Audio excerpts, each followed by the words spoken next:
राधे राधे दोस्तों, हरे कृष्ण हरे बोल। आज की हमारी कहानी है कृष्ण द्वारा बकासुर वध की कथा। बकासुर वध की कथा महाभारत और पुराणों से जुड़ी है और यह भगवान श्री कृष्ण के बाल्यकाल की अद्भुत लीलाओं में से एक है। यह कथा उस समय की है जब श्री कृष्ण गोकुल से नंद बाबा के साथ वृंदावन में आ गए थे। वहाँ पर कंस के भेजे हुए असुरों से बार बार उनका सामना होता था। बकासुर भी कंस का एक शक्तिशाली दानव था जिसे कंस ने कृष्ण को मारने के लिए भेजा था। बकासुर एक बहुत ही विकराल और विशालकाय राक्षस था। उसकी आकृति एक बगुले के समान थी, जिसके कारण उसे बकासुर कहा जाता था। वह दिखने में बेहद भयानक था और उसकी शक्ति बहुत बड़ी थी। वृंदावन के पास ही वह एक बड़े जंगल में निवास करता था और वहाँ के निवासियों को परेशान करता था। वह लोगों और जानवरों को पकड़कर खा जाता था। इससे पूरे गांव में भय का माहौल था। एक दिन श्री कृष्ण अपने सखाओं के साथ जंगल में गाय चराने के लिए गए। वहां पर सभी बालक खेलकूद में मग्न थे। तभी अचानक एक विशालकाय बकासुर ने सभी पर आक्रमण कर दिया।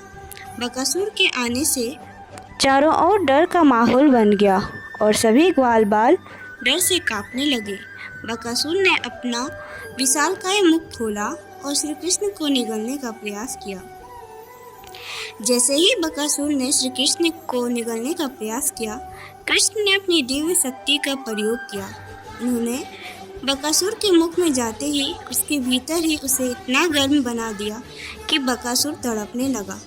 वह तुरंत कृष्ण को अपने मुंह से बाहर निकालने के लिए मजबूर हो गया। इसके बाद कृष्ण ने उसके दोनों पंखों को पकड़ लिया और उसे जमीन पर पटक दिया। बकासुर तड़पने लगा, परंतु कृष्ण ने उसे पकड़कर उसकी चोंच को तोड़ दिया और इस प्रकार उसका अंत कर दिया।